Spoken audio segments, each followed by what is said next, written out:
gagawin natin? Hanapin ang tunay na culprit. Sa bar mo nakilala yung lalaking yun, di ba? Nagtanong na ako. Pero hindi daw nila kilala yung lalaking yun. Wala ka bang nakita? O napansin sa may hotel room? Calling card, kahit ano.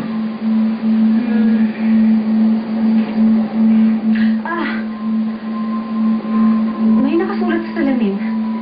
Ang sabi, thanks for last night. Red lipstick yung gamit. Sandali. Lipstick? Oo. Sa'yo ba yun? Hindi. Kung ganun, dala ng lalaki? Tatong tao na ron. Pwede ba? Huwag ka muna makialam. Oo nga. Pero, tama siya. Tingnan ito. Sa angle na ito, imposibleng yung lalaki yung kumuha ng pictures. Ibig sabihin, may iba pang tao sa hotel room. Siya yung may-ari ng lipstick?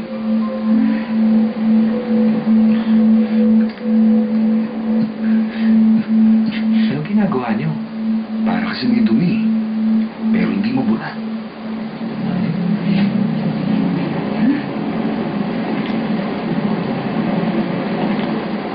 Well, let's go. Oo, teka. Kami na ang bahala. Thank you, ah.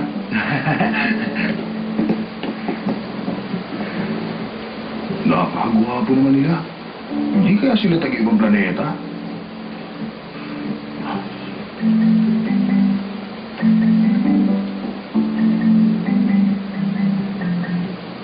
Hindi ko alam.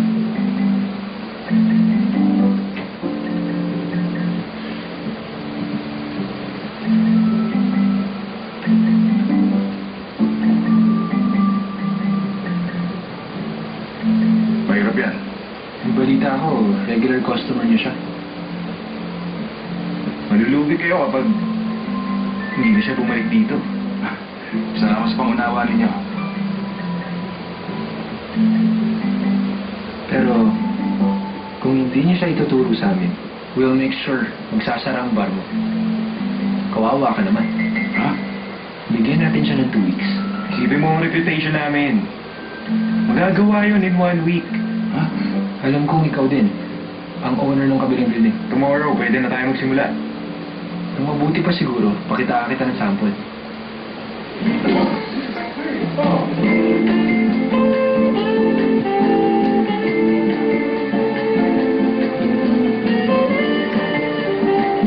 Ayun!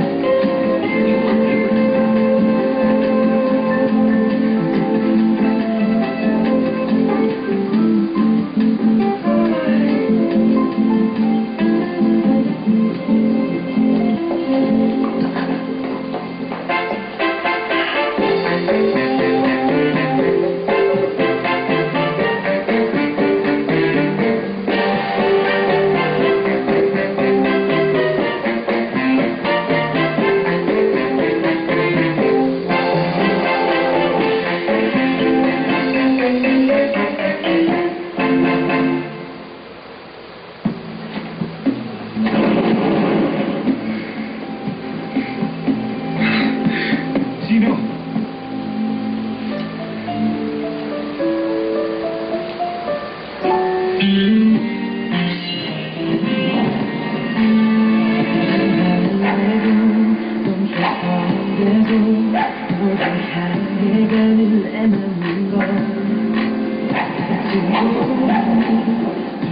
Thank you.